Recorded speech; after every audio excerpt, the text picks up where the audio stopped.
Safe City би можел да биде пролонгиран еден месец, па наместо од нова година да стартува од февруари. Министерот Тошковски вели дека во собранието допрва ќе бидат поднесени предлог законските измени кои мора да бидат донесени за системот да може да биде целосно имплементиран, без повторно да открие кои точно законски измени треба да бидат спроведени за Safe City да нема законски пречки во функционирањето.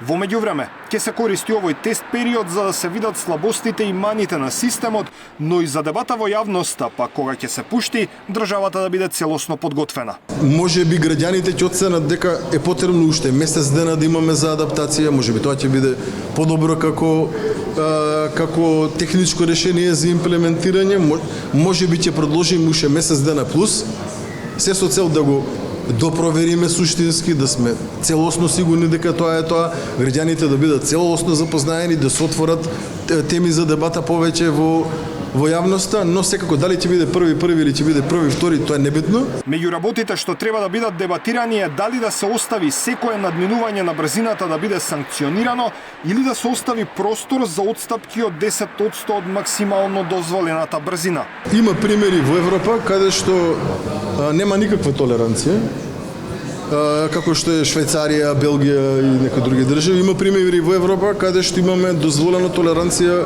на ниво на 10% од почетната утврдена брзина која што е старт за сторување на прекршок. Тоа ќе размислиме во наредниот период, ќе видиме како ќе го имплементираме, меѓутоа има примери европски, нели, таму се стремиме кон Европа, не стремиме кон исток, да го имплементираме едното и другото. Ама факт е дека ако сме се договориле дека максимално дозволена брзина во град е 50, факт е дека треба возиме 50. МВР вчера соопшти дека во првата фаза Safe City ќе регистрира само 4 видови на прекршоци: брзо возење, поминување на црвено, непрописно паркирање и застанување и стечена сообраќајна. А во наредна фаза профилот на прекршоци ќе биде проширен. Тошковски денеска не сакаше да открие што точно камерите ќе следат во иднина и кога системот би можел да добие повеќе надлежности. Системот во моментот не регистрира возење без појас, со мобилен телефон, непрописно престројување, возење во жолта лента, светла и така натаму.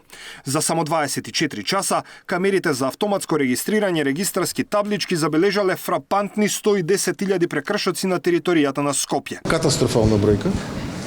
Колку што се сеќавам, негде околу 1000 прекршоци се однесуваат на нерегистрирани возила, катастрофална бројка. Негде околу 5000 прекршоци мислам дека беа поминувања на црвено, катастрофална бројка.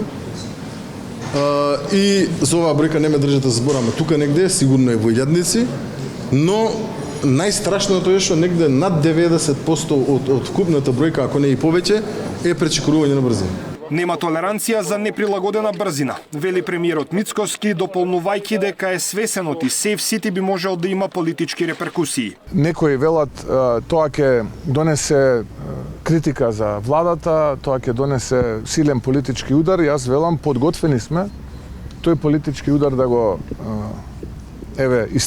издржиме, само да спасиме некој човечки живот. Safe City е еден од најдолго најавуваните проекти уште од 2023. Планот е да биде проширен и во други градови, иако Тошковски денеска кажа дека во средината на 2026 целата држава ќе биде покриена со вакви камери. Системот треба да воспостави ред во сообраќајниот хаос и да го намали бројот на жртви, со оглед на тоа што годишно во просек по 137 луѓе гинат во сообраќајни несреќи. Даниел Василев, Сител телевизија.